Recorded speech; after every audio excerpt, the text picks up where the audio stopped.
Assalamu alaikum dear students. Our today's topic is a play, a drama, The Merchant of Venus. The Merchant of Venus, or Venice we can say. This drama is actually written by William Shakespeare. William Shakespeare.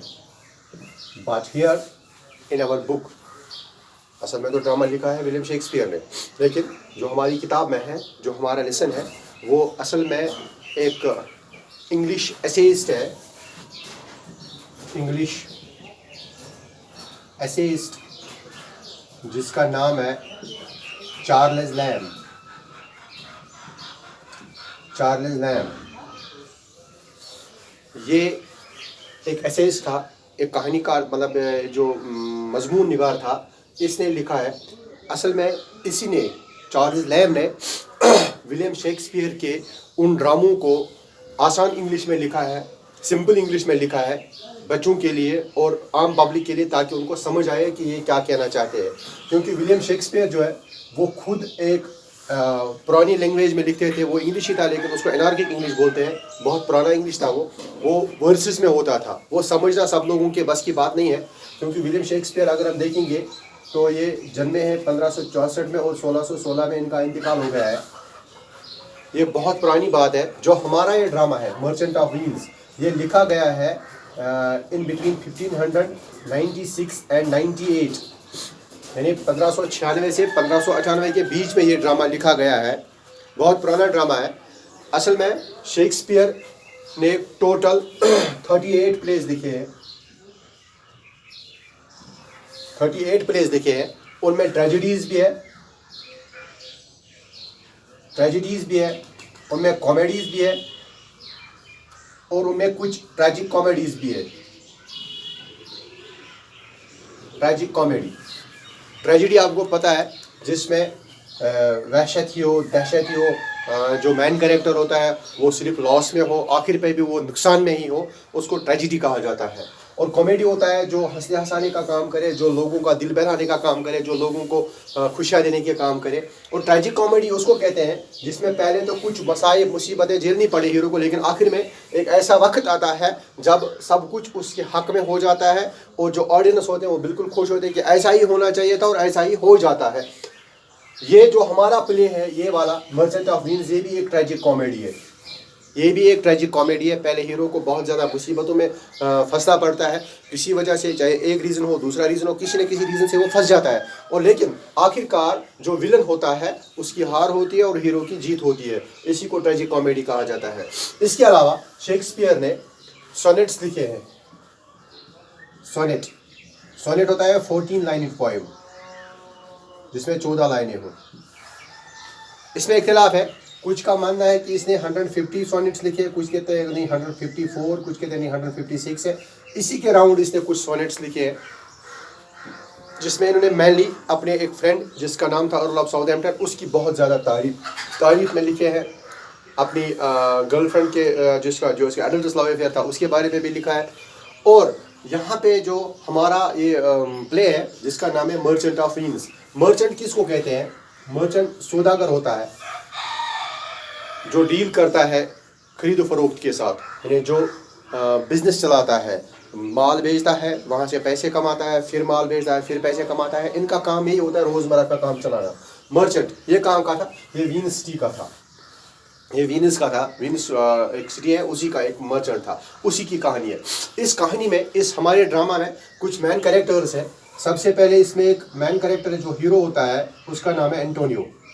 ये हमारे इस drama का hero है। ये Christian merchant है, Christian merchant man character है। एक generous होता है, अच्छा होता है, बड़े दिल वाला आदमी होता है, खूब लोगों पे पैसा खर्च करने वाला होता है। दूसरा है, इसका फ्रेंड एक है बेसोनियो, ये फ्रेंड है इस मर्चेंट का, फ्रेंड ऑफ एंटोनियो। तीसरा है शेरलॉक, ये एक जू है, एक यहूदी है, जीव मर्चेंट है, लेकिन ये एक यूजरर होता है। यूजरर जिसको बोलते हैं, जो लोगों को पैसे देता है बहुत ज़्यादा सूद पे, यानी ये लोगों को कर्जा देता है लेकिन सूद बहुत ज़्यादा उस पर वसूल करता है, एक जीव यूजरर होता है। ये हमारी कहानी का विलन है, विलन है हमारी कहानी का ये। तीसरा है, चौथा है, इसमें कैरेक्टर जो है वो पोर्शिया है। पोर्शिया एक औरत होती है, एक लेडी होती है, हमारी कहानी की हीरोइन है। ये इस बेसोनियो की होने वाली मंगेतर होती है, इसकी होने वाली बीवी होती है, इसकी मंगेतर होती है। एक और है जिसका नाम है ब्लेरियो, पोर्शिया का कजिन होता है, एक वकील। इसमें बैल्थेसर एक और है, एक और कैरेक्टर है इसमें। इसमें नरीसा है, और भी कोई होगा शायद, आई मे हैव फॉरगॉटन, लेकिन ये मेन कैरेक्टर्स हैं। अब हम इस प्ले को आगे देखते हैं कैसे क्या होता है। सबसे पहले जो लिखा होता है इसमें, जो मैंने आपको पहले भी बताया, ऊपर एक दबासा बना होता है, उसमें मेन चीज़ें लिखी होती है। The Merchant of Venice is a tragic comedy by William Shakespeare, written somewhere between 1596 and 1598. The play is remembered for its dramatic scenes, and it is best known for Sherlock and the famous "Hath not a Jew eyes." Love, hatred, and mercy are the dominant themes of the play. Antonio, a merchant of Venice, borrows money from his enemy Sherlock to enable Bassanio, a friend of his, to go to Belmont to marry intelligent Portia. Though Bassanio rejoices over his marriage with Portia, whereas Antonio is jailed for not clearing his debt to Sherlock in time. Sherlock's admins and hatred demands a pound of flesh from Antonio. Mainly क्या है जो drama है, ये मैंने पहले आपको बताया, ये कहीं 1596 और 1598 के बीच में लिखा गया है, ये बहुत पुराना ड्रामा है। तो ये एक ट्रेजिक कॉमेडी है, ये भी मैंने आपको पहले बताया। इसमें जो हमारा मेन कैरेक्टर है एंटोनियो, ये पैसा लेता है उधार, जो कर्ज है किसे, इस जीव से, शेरलॉक से। अपने लिए नहीं लेता है बल्कि अपने दोस्त बेसोनियो के लिए लेता है। बेसोनियो एक इसका दोस्त होता है, इसको शादी करनी होती है पोर्शिया के साथ बेलमोंट सिटी में, लेकिन इसके पास पैसा नहीं होता है। ये जाता और उसको प्रपोज करता, उसको इम्प्रेस करता अपने पैसों से। तो ये जाता है बेचारा बेसोनियो अपने दोस्त के पास, एंटोनियो के पास, मुझे पैसा चाहिए, मुझे इसके पास जाना है, मुझे इससे शादी करनी है। ये बेचारा खुद इस वक्त शॉर्ट होता है पैसों से, और ये इससे मांगता है शेरलॉक से। फिर शेरलॉक के जब पैसे वापस नहीं मिलते हैं वक्त पे, ये तो खुशी करता है शादी के बारे में बेसोनियो कि मेरी शादी हो गई। उसको नहीं पता होता है कि एंटोनियो किस मुसीबत में फंस गया, ये जेल जाता है एंटोनियो, और इसने एक माहिदा किया होता है, एक अगर वक्त पे पैसे नहीं मिले तो एक पाउंड यानी तकरीबन आधे शेर के करीब एक गोश्त का टुकड़ा निकाला जाएगा एंटोनियो के जिस्म से, जहाँ भी शेरलॉक चाहेगा वहाँ से निकालेगा, और इसको देना होगा वो। शेरलॉक असल में चाहता था कि एंटोनियो पैसे मर जाए, इसीलिए इसने ये शर्त रखी थी।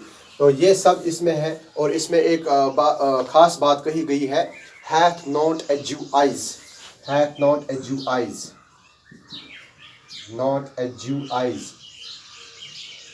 यानी ये खुद बोलता है क्या जू की आंखें नहीं होती है, क्या यहूदी की आंखें नहीं होती, क्या वो नहीं देखता है, क्या उसको नहीं समझ नहीं आता है कि दुनिया कैसे चलती है, क्या करना है, मुझे क्या करना है। असल में इसका ये एक आयरनिक स्टेटमेंट है, यानी मे तम मतलब गो तम सात वन कि अमिस युथ बिहेव कर कि अम सुन बिहेव ठीक ठाक कि यह बड़ र्यूड, बड़ रफ, बड़ खतरनाक। यह अत मतलब अत मज मैन यह डाकू शेरलॉक नाव यह तमसी मुतलिक असल कत। और एक बात है इसमें, लव, हेटरेट और मर्सी, ये मेन थीम्स है इसके। मोहब्बत, नफरत और किसी पे रहम करना, ये इसके मेन थीम है। हमने उन दिन ड्रामा रिवॉल्व सोन करा तो वो अत मज क्या दलील गसान। Sherlock, the Jew lived in Venice. A usurer by profession, had amassed an immense fortune by lending money at great interest to Christian merchants. Being a hard-hearted man, he exacted the payment of the money he lent with such severity that he was much disliked by all good men, and particularly by Antonio, a young merchant of Venice. and Sherlock as much hated Antonio because he used to lend money to people in distress and would never take any interest for the money he lent. Therefore, there was great enmity between this covetous Jew and the generous merchant Antonio. Whenever these two met on the Rialto exchange, Antonio used to reproach Sherlock for his hard-hearted usury. The Jew would bear this with seeming patience while he secretly meditated revenge. हाँ, पहले बात होती है Sherlock की। Sherlock एक ज्यू है, एक यहूदी है जो रहता है विनिस में। ये एक यूजरर है, पहले भी बताया मैंने आपको, यूजरर यानी जो लोगों को बाहरी सूद पे कर्जा देता हो, जिस लुकन दिवा आसपोस मगर और ज़्यादा सूद है। अब सूद लेने की बात अलग है, लेकिन इसका जो पैसा वापस लेने का तरीका था, जो सूद वसूल करने का तरीका था, पैसा वापस वसूल करने का तरीका था, वो बहुत सख्त था। He used to take money from the lenders or from the persons whom he had given with severity. ये सख्ती से उनसे पैसा वापस लेता था और अपने टाइम पे लेता था। अगर किसी का टाइम एक्सटेंड होता, अगर कोई लेट गए तो उसे ज़्यादा सूद दिया जाता था। बहुत सख्ती से उनसे पैसे वापस लेता था। इसी शहर में एक और आदमी रहता था जिसका नाम था एंटोनियो, जो हमारी कहानी का मेन कैरेक्टर है। एंटोनियो एक यंग क्रिश्चियन मर्चेंट है, यंग क्रिश्चियन मर्चेंट है, जवान है, अच्छा है, बहुत खूबसूरत है, बहुत ठीक ठाक है। और ये एक दूसरे के खिलाफ थे, क्योंकि ये आदमी एंटोनियो जो है, ये लोगों को पैसे देता था, सूद नहीं लेता था उनसे, ऐसे ही देता था, बिल्कुल उसकी मर्जी होती थी। पैसे देता था लोगों को उधार, फिर किसी वक्त के लिए उनको देता, फिर वापस देता था, सूद नहीं, कुछ नहीं, और आसानी से वापस देता था, कोई सख्ती नहीं करता था उनके साथ। अब ये दो बिल्कुल कंट्राडिक्टरी कैरेक्टर्स है, एक सख्ती से वापस लेने वाला है और सूद लेने वाला है, और दूसरा बिना सूद के आराम से वापस लेने वाला पैसा है, तो पैसे लेने वाला है। ये सोचना है, ये दो एक दूसरे के साथ नहीं मिल सकते, इन दो को आपस में हमेशा एक तनाज़ा रहता था, एक झगड़ा रहता था। जब भी ये किसी जगह मिलते थे एक्सचेंज पे, यानी जब भी ये किसी जगह मिलते थे किसी बिजनेस डील के लिए, तो ये दोनों एक दूसरे को बहुत सख्ती से देखते थे। एंटोनियो इससे नफरत करता था, शेरलॉक से, क्योंकि ये कहता था ये शेरलॉक जालिम है, बहुत सख्त यहूदी है, लोगों से इतना पैसा लेता है वापस, इतना सूद लेता है वापस, और सख्ती से लेता है। और शेरलॉक कहता था ये हमारे बिज़नेस को ख़राब करता है, ये लोगों को ऐसे ही पैसे देता है, सूद नहीं लेता है, हमारा बिज़नेस कैसा चलेगा। ये जब भी एक दूसरे से मिलते थे, एंटोनियो इसके बारे में बहुत कुछ बोलता था, उसमें वारिया थोखलानत करा, मगर जो शेरलॉक था वो सब कुछ चुपचाप बर्दाश्त करता, वो दिखाता था जैसे मुझ में सब्र है, सब्र वो मिशन बासा से, लेकिन अंदर ही अंदर वो प्लान बनाता था कि कब ये मेरे चुंगल में फंसे, मैं इसे पूरे का पूरा बदला दूं, अकिस कथ बदल, मगर वक्त गस यूं तिल त्रावन के। Antonio's young friend Bassanio was in love with a rich and beautiful lady called Portia who lived in the city of Belmont. He wanted to travel to Belmont to propose to her, but did not have the money he needed to make himself to look as rich and important as her other suitors. So he went to Antonio and asked him to lend him a sum of 3,000 ducats. Antonio का एक दोस्त था, जैसे मैंने पहले आपको बताया, एक कैरेक्टर है, मेन कैरेक्टर है इसमें, ये भी बेसोनियो।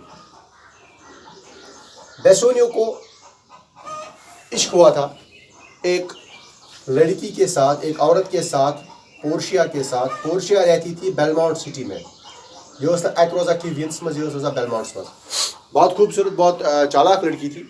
इसके साथ इसका इश्क हुआ था, ये चाहता था कि मैं भी जाऊं और इसको प्रपोज करूं, इससे शादी करूं, लेकिन इसके पास पैसा नहीं था। इसको मालूम था जो बाकी लोग हैं, जो बाकी जवान आए हैं इसको प्रपोज करने के लिए, क्योंकि इस लड़की ने एक शर्त रखी थी शायद कि बहुत से लोग आएंगे मुझे प्रपोज करेंगे, फिर मैं देखूंगी मुझे कौन पसंद आएगा, हर एक लिहाज से मुझे पसंद आना चाहिए, उसी के साथ मैं शादी करूंगी। अब ये भी चाहता था कि मैं भी उसको कुछ दिखूं, कुछ खास बंदा दिखूं, कोई पैसे वाला दिखूं, कोई अमीर आदमी दिखूं, क्योंकि ये तो कॉमन सेंस है कि लड़की किसी भिखारी के साथ तो शादी नहीं करेगी। तो इसके पास पैसा नहीं था खुद का, ये गया एंटोनियो से मांगने के लिए, लेकिन एंटोनियो के पास भी इस वक्त पैसा मौजूद नहीं था। ये उससे गया पैसा लेने के लिए और कहा कि मैं जा रहा हूं बेलमोंट इस पोर्शिया को प्रपोज करने के लिए, मेरे पास पैसा नहीं है, मुझे चाहिए 3000 डुकेट, 3000 डुकेट्स। डुकेट्स एक तिलाई का सिला होता है, तिलाई का सिक्का होता है। त्राम रोपी वालों बस 2 मिल 3,000 तमें जरूरत प्रान दिल तमें दो ये रोपी चलान। Antonio had at that time no ready money to give Bassanio because he had invested all his money in trade. His ships carrying rich cargoes had gone abroad and they would take some time to get back to the port of Venice. But being very eager to provide his friend with the money he needed, he decided to borrow the sum from an old Jew called Shylock. Antonio के पास इस वक्त पैसा मौजूद नहीं था। क्यों? क्योंकि इसने सारा पैसा जो था वो लगाया था किस में? अपने उस बिजनेस में। उसका सारा पैसा बिजनेस में था। वो सारा माल लेके वो शिप्स थे, जहाज जो थे, समुद्री जहाज वो चले गए थे दूसरे ममालिक में, उनको वहां से वापस आने में टाइम लगता। अब इसके पास इतना सारा कैश नहीं था। अब इसने सोचा फ्रेंड की मदद तो करनी है, क्यों ना मैं ये 3000 डुकेट जो है अपने इस दुश्मन इस शैलॉक से ले लूँ, क्योंकि ये तो देता है पैसे सूद पे, चलो मैं भी इसको सूद ही दूंगा। अब मुझे मजबूरी है, अपने दोस्त की मदद करनी है, अपने दोस्त के लिए, अपनी दोस्ती के लिए, दोस्ती निभाने के लिए इसने सोचा कि मैं जाऊं और इससे ये पैसा वसूल करूं, इससे ये पैसा ले लूं और उसको फिर वापस बाद में सूद समेत वापस करूंगा। इसने ये प्लान बनाया। Antonio and Bassanio went together to Shylock, and Antonio asked the Jew to lend him 3,000 ducats upon any interest he should require, to be paid out of the merchandise contained in his ships at sea. फिर Antonio ने अपने दोस्त को मनाया, बेसोनियो को कहा कि हम जाएंगे शैलॉक के पास और इससे पैसा लेंगे उधार। इसको कहेंगे जो भी आपको सूद चाहिए हम देंगे, उस पैसे में से जो मैंने इन्वेस्ट किया है, जो मैंने लगाया है अपने सौदा में, जो मैंने लगाया है अपने इस बिजनेस में, जो मेरा तमाम माल इस वक्त समंदरी जहाज़ों में है, वहाँ से वापस आएगा, उसी में से मैं आपको सब कुछ वापस दे दूंगा। ये दोनों गए और इससे बात की। इसके बाद क्या होता है, that will be discussed in next lecture.